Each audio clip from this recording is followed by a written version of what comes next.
श्रीमद् भागवत 3 कुलों को तारने वाला ग्रंथ है। पहला कुल कौन सा तरता है? बोले माता का कुल। हाँ। दूसरा कुल बोले पिता का कुल। जब हम यजमान बनते हैं अथवा तो कथा में बैठे, जब संकल्प करते हैं तो हमारी पवित्र परंपरा का स्मरण किया जाता है, पिता का गोत्र लिया जाता है।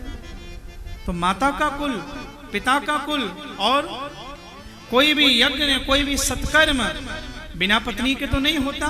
अरे वो धर्म पत्नी है, जीवन में हर कर्म की वह साझेदार है।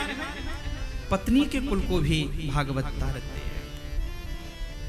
और भैया एक बात बताएं, भगवान ना करे किसी के कुल में कोई पूर्वज पितृ कहते हैं किसी कारण से यमलोक में कष्ट पा रहा हो, तो कहते हैं जो हमारे पितृ हैं ना, वो भी प्रार्थना करते हैं कि हमारा कोई पुत्र, हमारी संतति अरे कथा करा दे, कथा न कराए तो भागवत के पंडाल में चली जाए।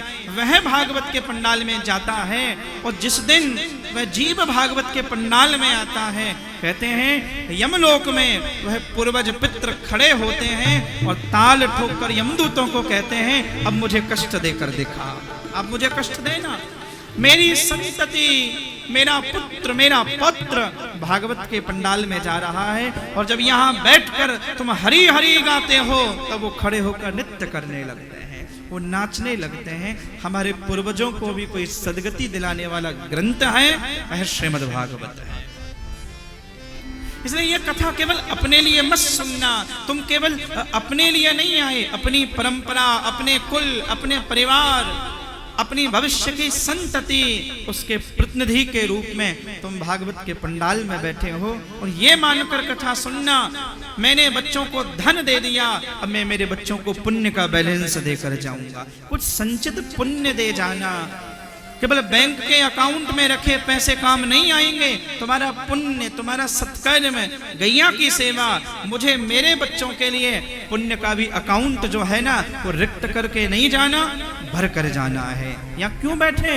इस पुरुषोत्तम मास में पुण्य के अकाउंट को भरने के लिए हम बैठे हैं। एक पुण्य का भी तो अकाउंट है, वो भर जाए, वो रिक्त ना हो जाए।